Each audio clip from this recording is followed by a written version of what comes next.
Hello everyone, hope your week is going well. Just wanted to touch base here and go through chapter 3. I have quite a few slides to get through, so most likely to be 2 videos, but we'll see how it goes. This week in this chapter we're going to talk again in a little more detail about ratio analysis. We're also going to touch quickly on the DuPont equation. That'll be towards the end. We're going to think about the effects of improving ratios, some limitations and qualitative factors of ratio analysis. So I love ratios, right? I think I said this in our last video. Ratios, they help us compare a company over a period of time. It also allows us to compare company versus company within industries and outside of their own industry. So I love them. Ratios are used by lenders, stockholders, right? They're looking at future cash flows and risk, and managers to identify areas of weakness and strength. And in my professional career, I do a lot of that where I'm looking for financial opportunities within our divisions, within our company, within our sectors, and then comparing that to best of class and making sure we're staying on point. All right, so we've seen an income statement in the last chapter. This is looking at the same example company that we've been using. But if you see the E outside of the 2017 numbers, this was their estimates for 2017 or their forecast. So we can see, they had a down year in 2016 from a net income standpoint. In 2017, they're expecting to do much better. They're looking at continued sales growth. Obviously, with sales is going to be increased COGS, depreciation, and the other expenses stay pretty consistent. What we do see is the interest expense goes down greatly. Right, we see that as a big shift. Operating cost as well don't quite go up as much as the sales. So as we think about this, the percentage of increase in your sales versus your percentage increase in COGS is really helping them. At the end of the day, they're going to end up in a good spot from a net income perspective. So if we look at the balance sheet on our assets, we can see the cash is going to increase all the way down to our total assets is going to continue to increase. And that makes sense when we look at the last page. Obviously, they're going to sell more, so they're going to have more accounts receivable. They're going to have more current assets. All this just makes sense if you think about the last sheet. They should tie together pretty well. Now we think about our liabilities. And again, I think this is something that's going to help their profitability, is their liabilities are not increasing at the same rate as their sales, which is good. We can see that their accounts payable is slightly up. Their notes payable or long-term debt, not long-term debt, but their notes payable, sort of that medium-term debt, is obviously not increasing but going down. So that's helping them a lot. Their long-term debt, it went down a little bit, not up, right? So that's positive. And then we've got common stock as well, though. So it looks like from this they are issuing stock. So we can see that has gone up quite a bit. So that definitely gives them some equity to work with. So we can see year-over-year equity improvement. So all these slides are really just setting up the ratios. So I'm going to hopefully going through them fairly quickly, and you'll understand why when we get to the meat of the chapter.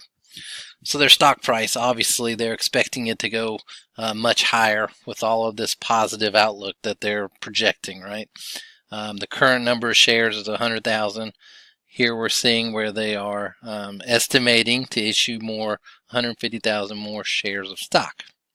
The earnings per share expected to be $1.01 all the way down, and we can see their tax rate staying the same, book value, all that good stuff. Depreciation per share, not much there, but this is a good sets of data to really ground us as we go forward. All right, the first ratios we're going to look at, liquidity ratios. All right, can the company meet its short-term obligations? That's a big one, right? Can they pay their bills? The current ratio measures how much of our current assets are tied up in non-productive assets. Right? How much of that do we just have to churn through each week, each month?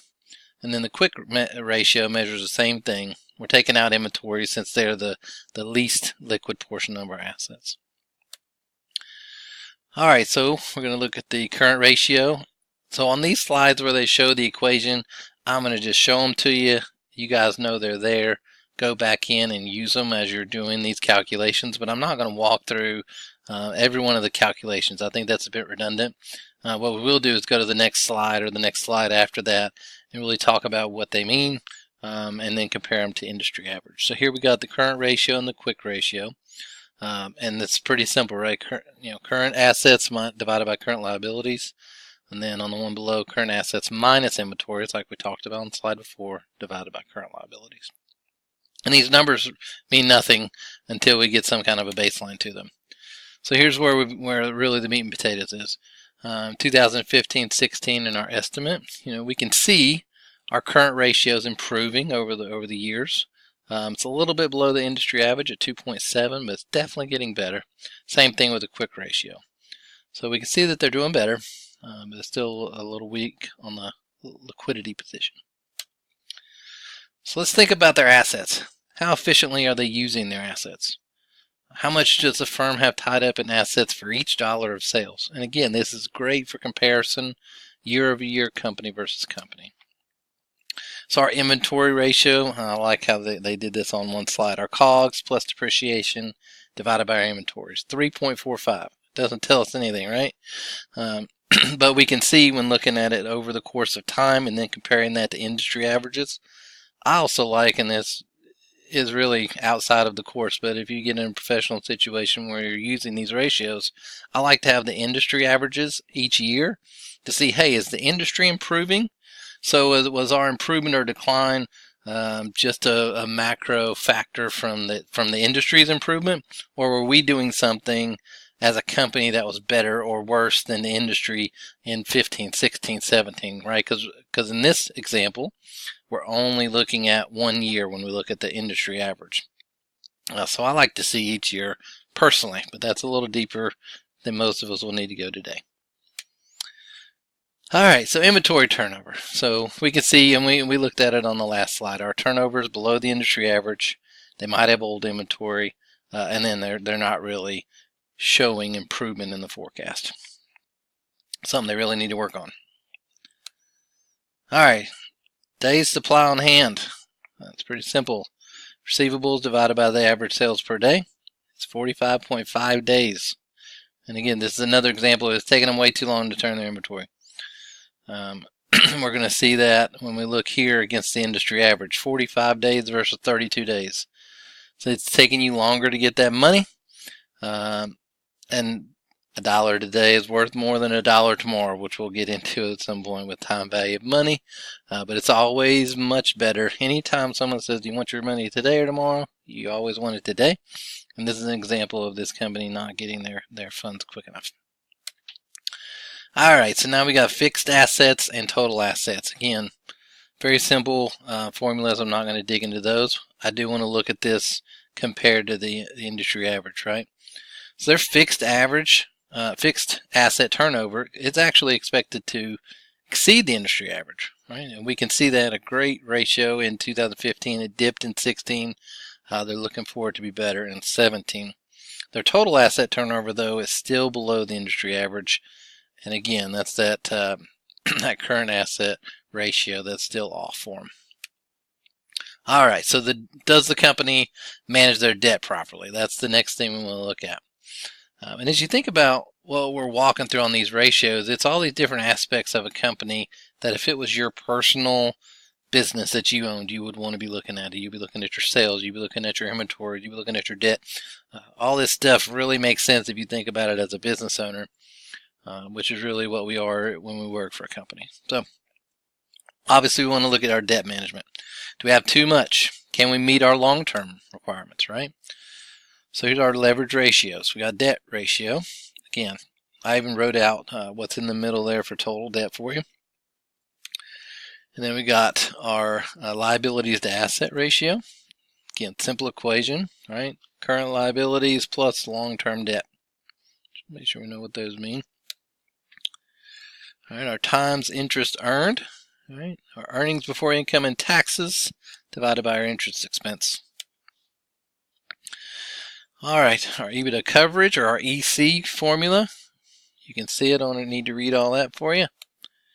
So let's see how this looks over year. We can see our debt ratio is definitely going down, which is great. Even better than the industry average. Liabilities to assets, below the industry average now. That's what they're estimating at 17. Let's hope it all plays out as they see fit. Times interest earned, it's looking good, but their coverage ratio still needs some improvement. And it's saying the lease payments are dragging that down, right? So again, that's at current payments we have. But it's looking much better. They're definitely improving year over year. That's what I would take away from this slide if I was working for them. All right, the part I like the most, profitability ratios. How much money are we making? This is when it gets fun. So net profit margin, this is stuff you're probably a little more familiar with or have heard before. Or net income divided by sales, or operating profit margin. Excuse me. Our gross profit margin, that's a good one. A lot of companies and stock market analysts will look at this number. All right, so let's see how they're doing. Obviously, we know their net profit in 16 was down. We saw that in the last chapter for sure. But we can see that they improved. They're getting back to either the industry average or above the industry average on gross profit margin. So this is a great slide. If I was working for them, and this is what I would be pointing to as I talked to the analyst and presented on the conference call for the quarter as we looked at 2017, that we're increasing sales, but we're also increasing profit margin. That's the two things that Wall Street really wants to see. All right, our basic earning power. Again, not walking you through each one of these. Simple, right? This removes the effect of taxes and financial leverage. But again, great for comparison. We can take out the tax. Now, last year there was a big change in corporate taxes across the board, so I'm sure this was one that many companies were using, many analysts were using to compare companies that received the tax benefit versus companies that did not. All right, so they're still a little bit below the industry average, but definitely improving from last year. Return on assets. You'll definitely hear return on assets, return on equity quite frequently. So make sure you're familiar with these. Again, not going to go through each one of those. Both are improving, but they're still below the industry average, right? So those they still need to continue working on their cost side. All right.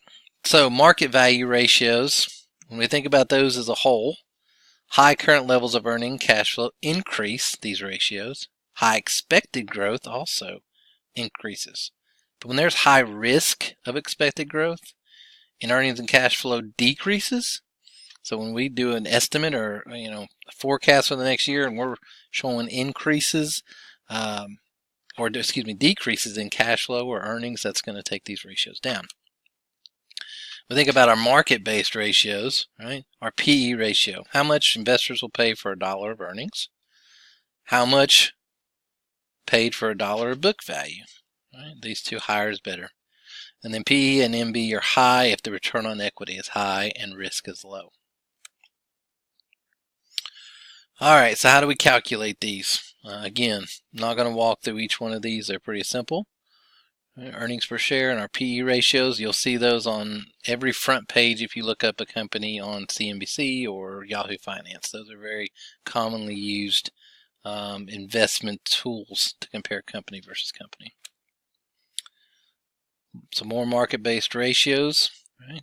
Got our cash flow per share and then our price over cash flow. Right.